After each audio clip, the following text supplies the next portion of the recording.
అద్దరిపోయేలా ఈ పన్నీర్ మసాలా కర్రీ చేసుకుందాం అది వచ్చేయండి. అదిరిపోతుందో బెదిరిపోతుందో మేము కదమ్మా చూసి చెప్పాల్సింది. పిచ్చి మొహం దాన పిచ్చి వంటలు నువ్వు. చిన్ని కొండ నేనేం చేస్తున్నాను చూసి అప్పుడు చెప్పు సమాధానం.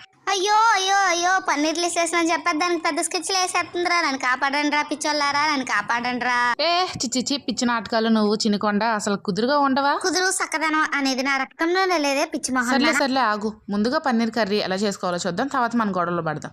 ముందుగా పన్నీర్ని ఇలా క్యూబ్స్గా కట్ చేసుకొని ఉప్పు కారం పసుపు వేసుకొని బాగా కలుపుకోవాలి. ఆ తర్వాత ప్యాన్లోకి కొంచెం ఆయిల్ వేసుకోవాలి. అవునే దొంగ మొహం దానా కొంచెం ఆయిల్ అను అక్కడ ఏంటి అంత కొంచెం అంటే కొంచెం ఆయిల్ పోసుకొని డీప్ ఫ్రై ఎలా చేసుకోగలవు పన్నీర్ ముక్కల్ని. సర్లే మన గొడవ పక్కన పెడితే ముందుగా ఆయిల్లో పన్నీర్ని డీప్ ఫ్రై చేసుకున్న తర్వాత జీలకర్ర బిర్యానీ దినుసులు బిర్యానీ ఆకుతో పాటు ఉల్లిపాయలు టొమాటోస్ పచ్చిమిర్చి జీడిపప్పు వెల్లుల్లిపాయలు కూడా వేసుకొని బాగా మగ్గనిచ్చుకోవాలి.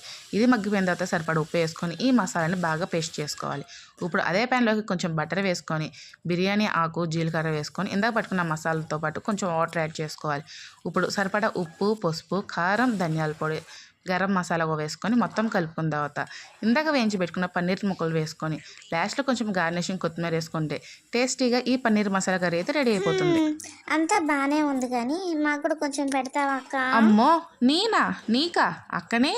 హే క్యూటీస్, మళ్ళీ ఇలాంటి రెసిపీస్ కోసం నా ఛానల్ని ఫాలో చేసేయండి.